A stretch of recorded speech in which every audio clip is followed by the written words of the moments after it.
तो हेलो दोस्तों, कैसा आप सभी। तो जैसा कि आप लोग देख पा रहे हैं जीएस सर की क्लास। तो आज हम लोग इस वीडियो में पढ़ने वाले हैं क्लास 10th का फिजिक्स चैप्टर नंबर 1। जो प्रकाश का परिवर्तन है उनसे जितने भी वीवीआई ऑब्जेक्टिव है उन सभी को आज हम लोग गर्दा उड़ाने वाले हैं। ठीक है, तो चलिए एक एक करके क्वेश्चन हम लोग जान लेते हैं। और हाँ, ये जो क्वेश्चन है ये 10th क्लास बोर्ड एग्जाम 2026 के लिए बहुत ही इंपॉर्टेंट है। ठीक है, तो चलिए सबसे पहले इसमें पहला क्वेश्चन दिया हुआ है। पहला क्वेश्चन है कि प्रकाश का परावर्तन किस नियम का पालन करता है। जो प्रकाश का परावर्तन होता है वो किस नियम का पालन करता है। तो प्रकाश का जो परावर्तन है क्या है, न्यूटन का नियम नहीं, न्यूटन का नियम का नहीं होगा।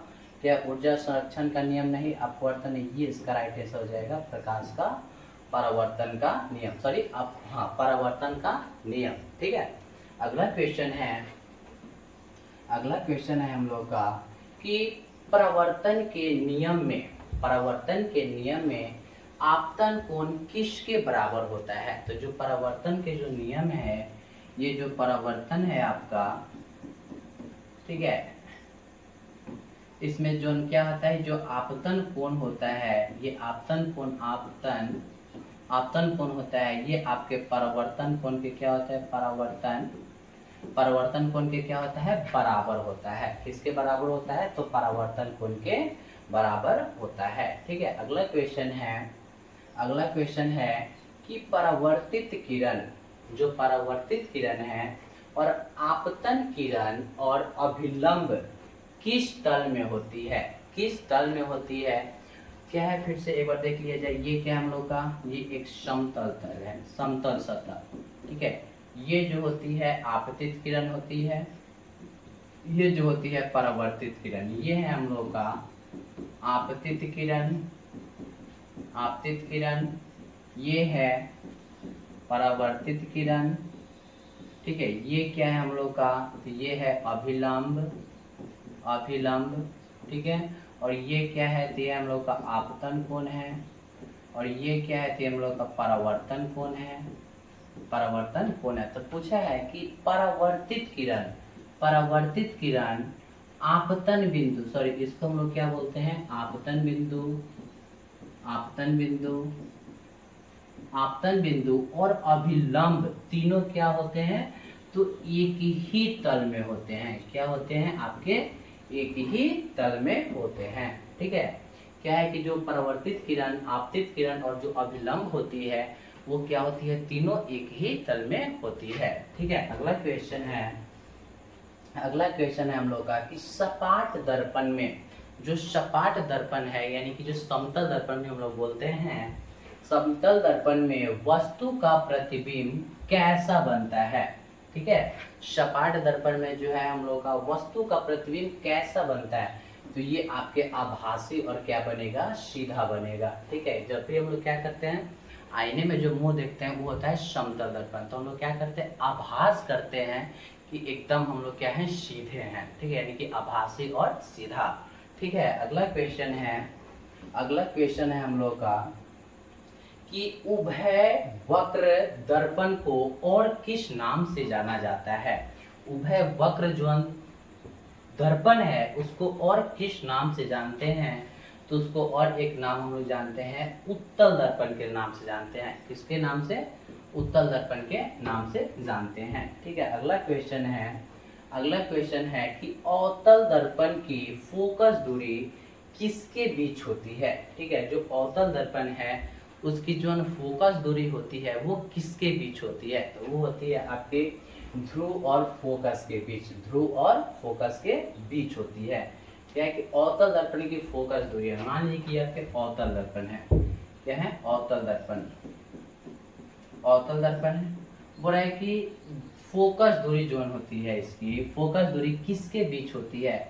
यहाँ पे कोई क्या है आया, तो जो फोकस दूरी होती है वो क्या होती है आपकी, तो क्या है कि ध्रुव और वक्र के बीच होती है। ये क्या है आपका, ये ध्रुव है, ये आपका ध्रुव है, और ये आपका क्या है, फोकस है। ये आपका क्या है, फोकस की इसके क्या होती है, आपके बीच होती है। ठीक है, ध्रुव और फोकस के बीच होती है। अगला क्वेश्चन है अगला क्वेश्चन है उत्तल दर्पण उत्तल दर्पण द्वारा बना प्रतिबिंब, उत्तल दर्पण द्वारा बना प्रतिबिंब हमेशा होता है। तो उत्तल दर्पण द्वारा जो बना प्रतिबिंब होता है वो हमेशा क्या होता है, आभासी और छोटा होता है, आभासी और छोटा होता है। ठीक है, अगला क्वेश्चन है कि सपाट दर्पण में, सपाट दर्पण यानी बोले तो समतल दर्पण में प्रतिबिंब की दूरी होती है। प्रतिबिंब की दूरी क्या होती है, तो वस्तु के बराबर होती है। जितना दूर वस्तु होगा उतना दूर प्रतिबिंब होगा।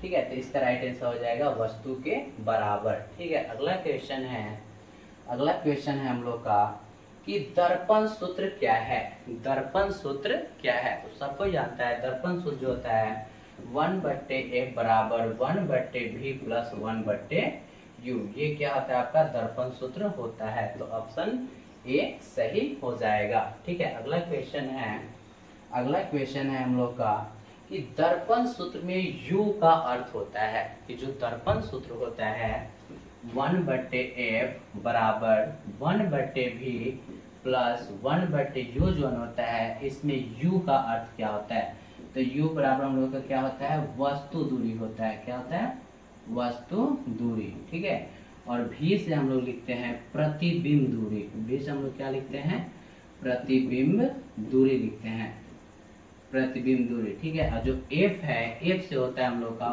फोकस दूरी, f से होता है हम लोग का फोकस दूरी। ठीक है, f से क्या होता है हम लोग का फोकस दूरी। तो यहाँ पे देख सकते हैं u जोन होगा, u से होगा हम लोग का वस्तु दूरी। तो ऑप्शन नंबर बी इसका राइट आंसर हो जाएगा। ठीक है, अगला है क्वेश्चन कि फोकस दूरी बराबर वक्ता त्रिज्या। फोकस दूरी बराबर वक्ता त्रिज्या का क्या होती है, तो एक फॉर्मूला हम लोग को याद है, a बराबर r/2। तो जो वक्ता त्रिज्या है, वक्ता त्रिज्या जो है, वक्ता त्रिज्या की क्या होती है, तो आधी होती है। क्या होती है, आधी होती है। तो इसका राइट आंसर हो जाएगा बी, आधा।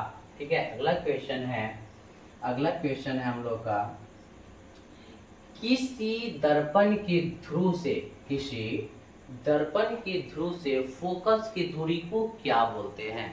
ठीक है, किसी दर्पण के ध्रुव से, मान लीजिए कि यहाँ पे उत्तल दर्पण है, उत्तल दर्पण है। ठीक है, इसके ध्रुव से फोकस तक की दूरी, मान लीजिए यहाँ पे क्या है, फोकस है, तो इसके बीच की जो दूरी होगा उसको हम लोग बोलते हैं फोकस दूरी। क्या बोलते हैं हम लोग, फोकस दूरी। क्या बोलते हैं हम लोग, फोकस दूरी। तो ऑप्शन नंबर बी इसका राइट आंसर हो जाएगा।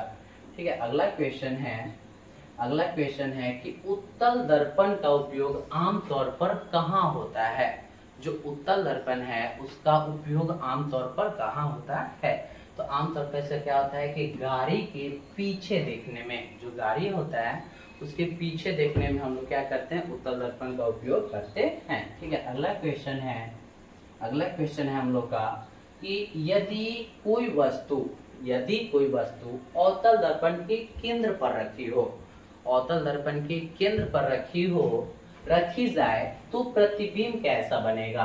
तो जो प्रतिबिंब होगा वो वास्तविक होगा, समान आकार का और उल्टा होगा। ठीक है, ऑप्शन नंबर ए इसका राइट आंसर हो जाएगा। ठीक है, अगला क्वेश्चन है, अगला क्वेश्चन है हम लोग का कि यदि वस्तु अवतल दर्पण के फोकस पर रखी जाए, यदि वस्तु अवतल दर्पण की फोकस पर रखी जाए तो प्रतिबिंब बनेगा। तो प्रतिबिंब क्या है, अनंत पर बनेगा। कहाँ बनेगा, अनंत पर। Option number A right answer हो जाएगा। ठीक है, अगला क्वेश्चन है, अगला क्वेश्चन है कि अवतल दर्पण का उपयोग दाढ़ी बनाने में क्यों किया जाता है। जो अवतल दर्पण है उसका उपयोग हम लोग दाढ़ी बनाने में क्यों करते हैं, तो आइए देख लेते हैं क्यों करते हैं। बड़ा और सीधा प्रतिबिंब बनता है इसलिए। ठीक है, क्या बनता है, बड़ा और सीधा प्रतिबिंब बनता है, इसलिए अवतल दर्पण का उपयोग हम लोग दाढ़ी बनाने में करते हैं। ठीक है, अगला क्वेश्चन है उत्तल दर्पण द्वारा बना प्रतिबिंब हमेशा, जो उत्तल दर्पण है उसके द्वारा जो प्रतिबिंब होता है हमेशा कैसा होता है, तो हमेशा क्या होता है, आभासी होता है। कैसा होता है, आभासी होता है। अगला क्वेश्चन है, अगला क्वेश्चन है, यदि वस्तु उत्तल दर्पण के फोकस पर रखी जाए, ठीक है, यदि वस्तु उत्तल दर्पण के फोकस पर रखी जाए तो प्रतिबिंब होगा, प्रतिबिंब क्या होगा, तो ध्रुव और फोकस के बीच होगा, ध्रुव और फोकस के बीच होगा। Option number C right answer हो जाएगा। अगला क्वेश्चन है कि यदि वस्तु अनंत पर रखी जाए, यदि जो वस्तु है उसको अनंत पर रखी जाए तो अवतल दर्पण प्रतिबिंब कहाँ बनाता है, अवतल दर्पण जो है वो प्रतिबिंब कहाँ बनाता है, ठीक है। तो इसका राइट आंसर हो जाएगा फोकस पर बनाता है। कहाँ बनाता है, फोकस पर। ऑप्शन नंबर बी हो जाएगा। अगला क्वेश्चन है, यदि वस्तु अनंत पर रखी जाए, यदि वस्तु अनंत पर रखी जाए तो उत्तल दर्पण कहाँ बनता है, ठीक है। क्या है क्वेश्चन है हम लोग का कि सॉरी, तो क्वेश्चन वही लग रहा है, यदि वस्तु अनंत पर रखी जाए तो उत्तल दर्पण का प्रतिबिंब कहाँ बनता है, तो ध्रुव और फोकस के बीच बनता है। कहाँ बनता है, ध्रुव और फोकस के बीच। अगला क्वेश्चन है कि प्रकाश की किरणों का परावर्तन किस सतह से होता है, ठीक है। प्रकाश का जो किरणों का जो परावर्तन होता है किस सतह से होता है, तो इसका राइट आंसर हो जाएगा धातु सतह से। क्या हो जाएगा, धातु सतह से, ठीक है। अगला क्वेश्चन है कि कोण आपतन और कोण परावर्तन हमेशा क्या होता है, तो बराबर होता है। कैसा होता है, बराबर, यानी कि हम लोग लिख सकते हैं समान, ठीक है। अगला क्वेश्चन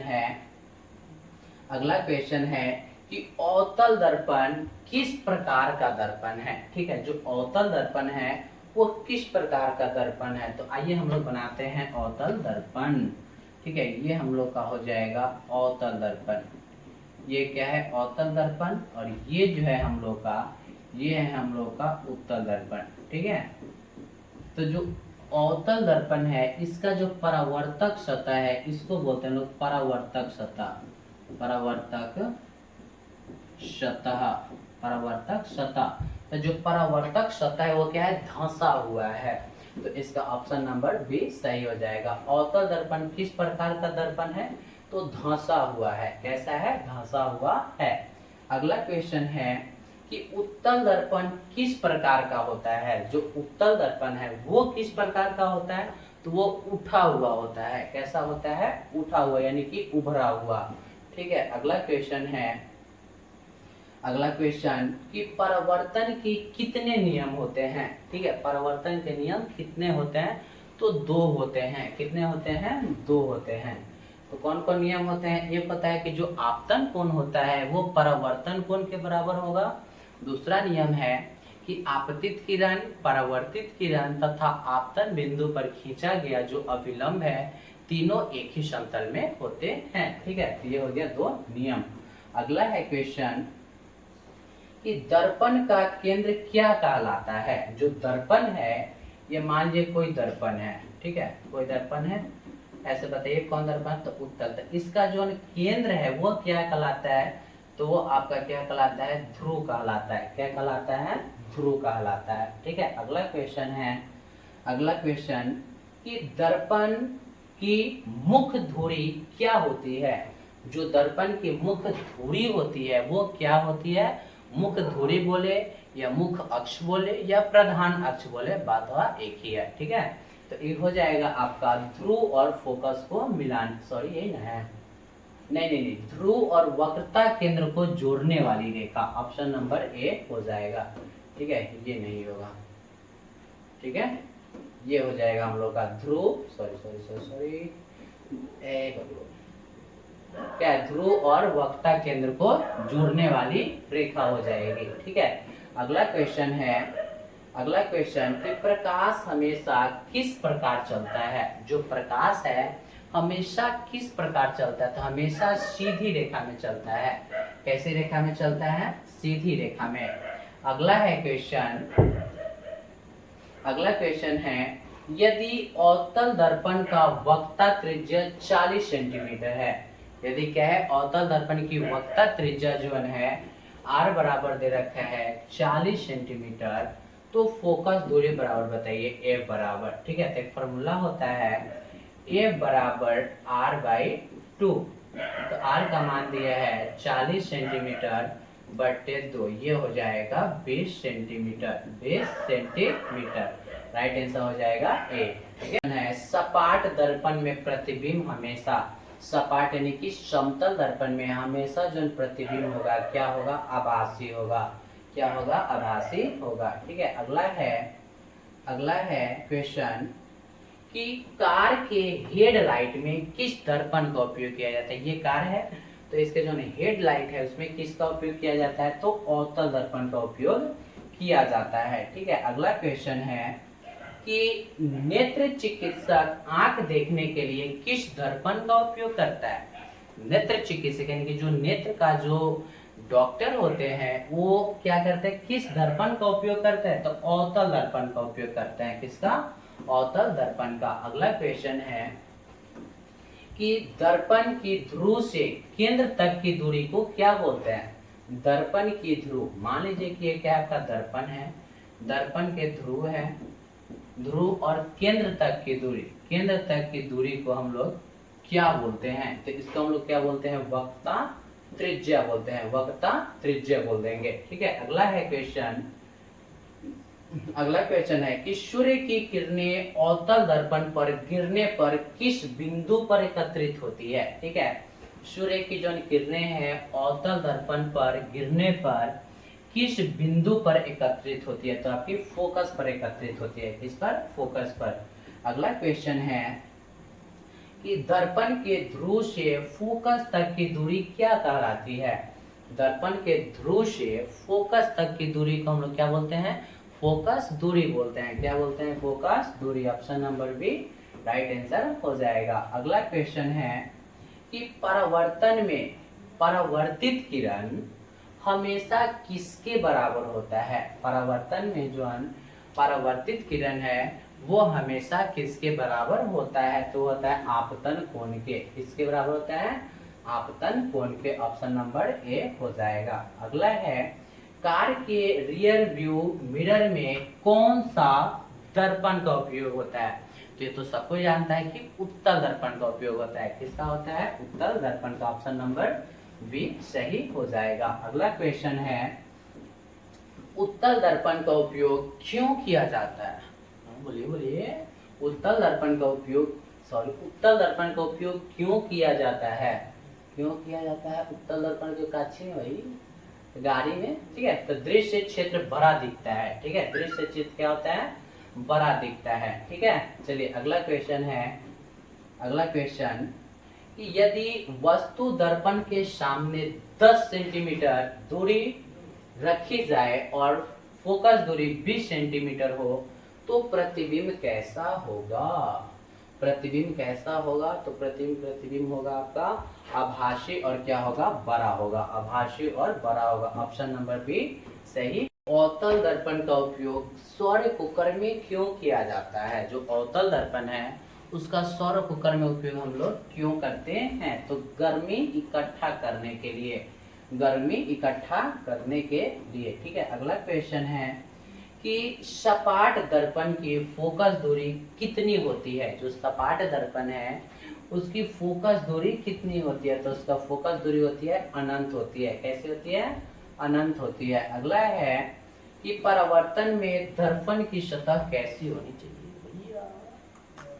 परावर्तन में है जो दर्पण की क्या है, दर्पण परावर्तन में दर्पण की सतह कैसी होनी चाहिए भाई, चमकदार होनी चाहिए, तभी तो टकरा के जाएगा।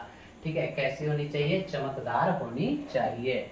अगला क्वेश्चन है कि किसी वस्तु और उसके प्रतिबिंब की दूरी सपाट दर्पण से हमेशा, जल्दी जल्दी बोलिए, किसी वस्तु और उसके प्रतिबिंब की दूरी सपाट दर्पण में हमेशा क्या होती है, समान होती है। हमेशा क्या होती है, समान होती है। अगला है क्वेश्चन कि अवतल दर्पण द्वारा कब आभासी प्रतिबिंब बनता है। ठीक है, अवतल दर्पण द्वारा कब आभासी प्रतिबिंब बनता है, जब वस्तु फोकस और ध्रुव के बीच हो, जब वस्तु फोकस और ध्रुव के बीच हो। अगला क्वेश्चन है, अगला क्वेश्चन है कि अवतल दर्पण की फोकस दूरी होती है, जो अवतल दर्पण है उसकी फोकस दूरी कैसी होती है, तो सॉरी उत्तल दर्पण है, उत्तल दर्पण की तो होती है धनात्मक होती है। कैसी होती है? ये उत्तल दर्पण है, ठीक है। उत्तल दर्पण, उत्तल दर्पण की जो फोकस दूरी होती है वो क्या होती है आपकी? धनात्मक होती है। कैसी होगी? धनात्मक होगी। अगला क्वेश्चन है कि उत्तले होगा लग रहा है, हाँ सॉरी अवतल, अवतल दर्पण की फोकस दूरी कैसी होगी? तो अवतल दर्पण की फोकस दूरी होगी वो आपकी ऋणात्मक हो जाएगी, ठीक है। अगला है क्वेश्चन कि वास्तविक प्रतिबिंब हमेशा कैसा होता है? बताइए, जो वास्तविक प्रतिबिंब होगा वो हमेशा कैसा होगा? तो हमेशा उल्टा होगा। जो वास्तविक प्रतिबिंब है वो हमेशा उल्टा होता है। कैसा होता है? उल्टा होता है। अगला है कि तो काल वास्तविक था ना, ये आभासी प्रतिबिंब हमेशा कैसा होता है? जो आभासी प्रतिबिंब है ये हमेशा कैसा होगा? तो सीधा होगा, ठीक है। अगला क्वेश्चन है कि अवतल दर्पण द्वारा वास्तविक प्रतिबिंब कहाँ प्राप्त होता है? ठीक है, अवतल दर्पण द्वारा वास्तविक प्रतिबिंब कहाँ प्राप्त किया जा सकता है? पर्दे पर प्राप्त किया जा सकता है। कहाँ पे? पर्दे पर। अगला क्वेश्चन है और लास्ट क्वेश्चन है हम लोग का 50 की सपाट दर्पण से दिखने वाली छवि कैसी होती है? तो छवि होती है दाएं से बाएं, ठीक है, दाएं से बाएं, ठीक है। तो हम लोग क्या है कि चैप्टर 1 से हम लोग क्या किए? तो 50 ऑब्जेक्टिव कंप्लीट कर लिए, ठीक है। और ये सभी ऑब्जेक्टिव जो था VVI था, ठीक है। तो आई होप आप लोगों को यह वीडियो बहुत अच्छा लगा होगा। तो प्लीज़ लाइक और सब्सक्राइब करना ना भूलें, साथ ही बेल आइकन को प्रेस कर दें ताकि जब भी हम न्यू वीडियो अपलोड करें सबसे पहले नोटिफिकेशन आपके पास जाए। तब तक के लिए जय हिंद, जय भारत। फिर मिलते हैं ऐसे ही नेक्स्ट वीडियो में।